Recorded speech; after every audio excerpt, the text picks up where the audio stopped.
नमस्कार दोस्तों, स्वागत है मेरे YouTube चैनल पर जिसका नाम है क्रिएटिव माइंड। दोस्तों आज मैं बात करूंगा आपसे ओला इलेक्ट्रिक स्कूटर के बारे में। दोस्तों ओला ने नया अपना इलेक्ट्रिक स्कूटर लॉन्च किया है S1 और S1 प्रो नाम से। तो दोस्तों आज हम ये पता लगाएंगे कि जो हमारे पुराने जो ट्रेडिशनल जो कि पेट्रोल इंजन से चलने वाले स्कूटर हैं और हमारे जो अब जो लेटेस्ट आ रहे हैं जो कि एक नई टेक्नोलॉजी आई है EV यानी कि इलेक्ट्रिक व्हीकल्स, उनमें क्या फ़र्क है और हमें क्या चीज़ ज़्यादा बेहतर अभी जो करंट इंफ्रास्ट्रक्चर के हिसाब से हमें क्या चीज़ लेनी चाहिए। दोस्तों वीडियो शुरू करने से पहले मैं आप सबसे रिक्वेस्ट करना चाहूँगा कि मेरे चैनल को ज़्यादा से ज़्यादा शेयर और सब्सक्राइब कीजिए। बहुत बहुत धन्यवाद। चलिए दोस्तों आज मैं बात करता हूँ, पहले हम बात करते हैं पेट्रोल के जो स्कूटर होते हैं उनके बारे में बात करते हैं। पेट्रोल के स्कूटर में क्या होता है दोस्तों, एक तो उसकी रेंज जो है वो डिफाइंड नहीं होती, अनलिमिटेड रेंज होती है, कभी भी करो कभी भी।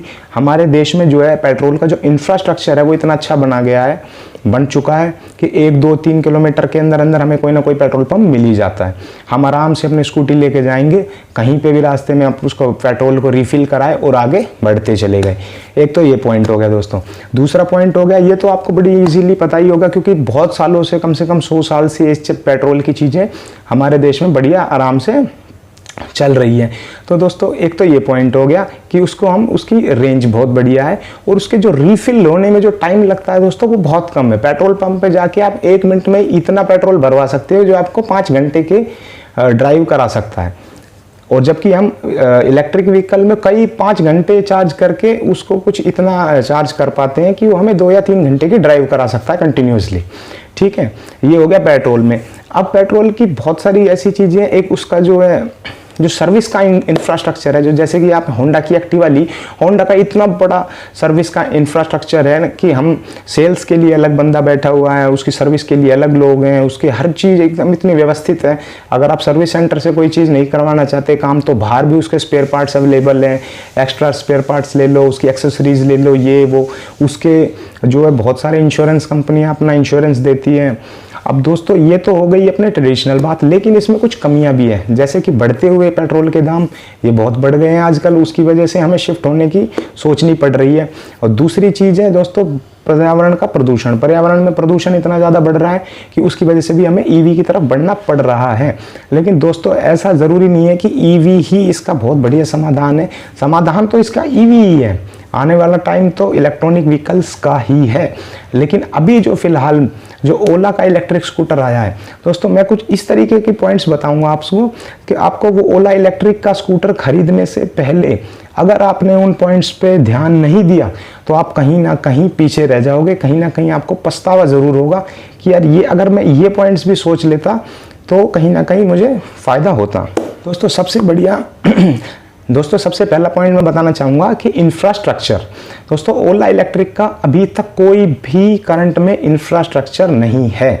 ओला इलेक्ट्रिक की सिर्फ एक फैक्ट्री है, फैक्ट्री से वो पार्ट्स भी इंपोर्ट कराएंगे कहीं से और सारे पार्ट्स को असेंबल कर देंगे एक जगह पे लगा के, और बस उसके बाद जो उन्होंने जो बेचने की व्यवस्था रखी है, बेचने के लिए भी उन्होंने कोई अपना शोरूम या इस तरह का कोई व्यवस्था नहीं करी है, ना उसका कोई वर्कशॉप है, ना कुछ नहीं है।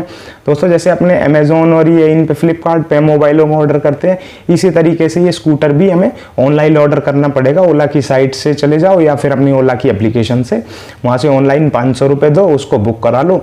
जब वो भविष्य में कभी बनेगी, महीने 2 महीने में जैसे उसकी मैन्युफैक्चरिंग स्टार्ट होगी, वो हमारे घर में कोरियर से आ जाएगी। अभी फिलहाल तो ये करंट इंफ्रास्ट्रक्चर बनाया है ओला ने। दोस्तों फिर होता है रीसेलिंग व्यवस्था। हमने बेच दिया ओला, हमने मंगा लिया, उसको मंगाने के बाद मंगा लिया हमने ओला, अब उसके बाद क्या होगा, वो ख़राब नहीं होगी क्या? कभी भी वो ख़राब भी होगी, क्योंकि दुनिया में कोई ऐसी चीज़ नहीं बनी जो ख़राब ना हो। और अगर उसमें थोड़ी सी भी खराबी होगी, अगर हमने खुद से उसको ठीक कर दिया तो उसकी वारंटी ख़त्म। बाहर कहाँ कराएंगे, बाहर उसको हम करा ही नहीं सकते कहीं से ही। तो उसके बारे में ओला ने क्या सोचा, अभी कुछ भी ऑफिशियल अनाउंसमेंट नहीं हुई है कि उसकी सर्विसिंग के बारे में क्या करना है क्या नहीं करना।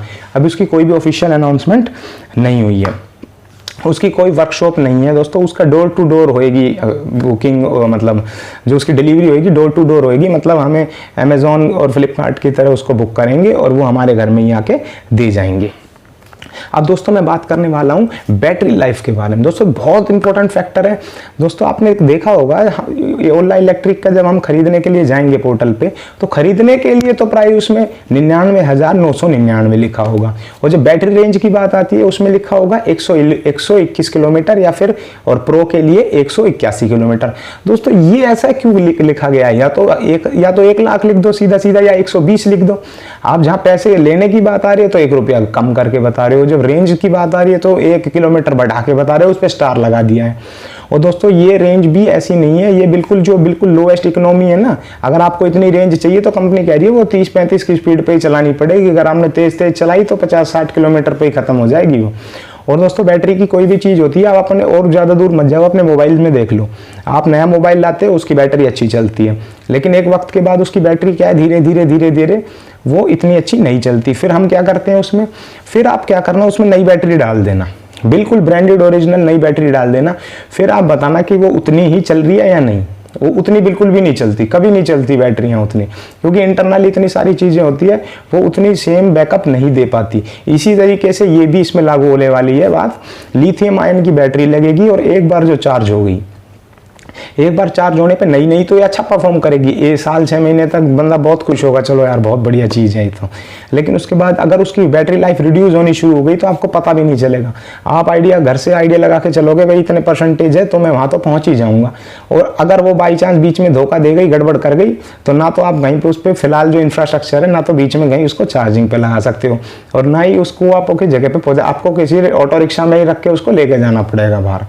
तो इसकी सबसे बड़ी डिसएडवांटेज है इसकी बैटरी। और दूसरी एक और चीज़ है दोस्तों, बैटरी को चार्ज होने में भी बहुत ज़्यादा टाइम लगता है। चलो वो तो हम अपने अकॉर्डिंग उसको मैनेज कर सकते हैं, चलो चार्जिंग की मैं मानता हूँ, चलो कोई नहीं, हम पर्यावरण के लिए इतना कर लेंगे, चार्जिंग में परेशानी उठा लेंगे। अब दोस्तों एक और फैक्टर है जिस पे कि अक्सर हम ध्यान नहीं देते।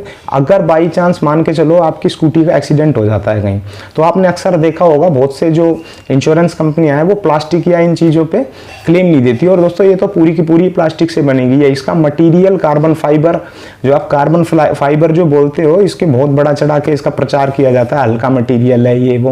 दोस्तों कार्बन फाइबर कुछ भी नहीं होता, हल्का सा ठुकते ही वो बिल्कुल चकनाचूर ही हो जाए। सभी लोग कोई शहरों में तो रहते नहीं है, जो लोग गाँव में, जो मेरे साथी गाँव में रहने वाले लोग हैं, वे लोग अगर उसको कोई खेतों में, या जैसे अपने जो पेट्रोल की बाइक वगैरह जो खेतों में आराम से ऊपर नीचे जगहों पे चल जाती है दोस्तों, ये उसमें भी बड़ी परेशानी करने वाली है आपको। तो दोस्तों उस खेतों में या किसी ऑफ रोड पे ये बिल्कुल भी कामयाब नहीं है, ये शहरों की बिल्कुल सपाट सड़कों पे अच्छा परफॉर्म करेगी। तो दोस्तों ये कुछ एक पॉइंट्स थे, मैं ये नहीं कहता ये भी खराब है, लेकिन मैं कहता हूँ ये सब पॉइंट्स को देखते हुए ही आपको खरीदनी चाहिए कि आपको जाना कितना है, चलना कितने किलोमीटर है। अब मैं तो 3 किलोमीटर ही जाता हूँ, तो मेरे को तो कोई दिक्कत नहीं है, मैं तो खरीद लूंगा। मैं तो 3 किलोमीटर खराब भी हो गई, मैं तो पैदल ले आऊँगा। लेकिन हर बंदे का अलग अलग नज़रिया होता है, हर बंदे की अलग अलग रिक्वायरमेंट होती है। तो ये भी कुछ पॉइंट्स हैं, इनको ज़रूर हमें ध्यान में रखना चाहिए। दोस्तों अगर वीडियो आपको अच्छी लगी हो तो इस वीडियो को ना प्लीज़ लाइक कर दीजिएगा और सब्सक्राइब कर दीजिएगा मेरे चैनल को। और आपसे एक रिक्वेस्ट और है, अगर आपको इसमें कुछ ऐड करना है या मेरे से और कोई इन्फॉर्मेशन लेनी है तो प्लीज़ कमेंट में उसमें लिख के आप ज़रूर बताइए। आज के लिए सिर्फ इतना ही, बहुत बहुत धन्यवाद।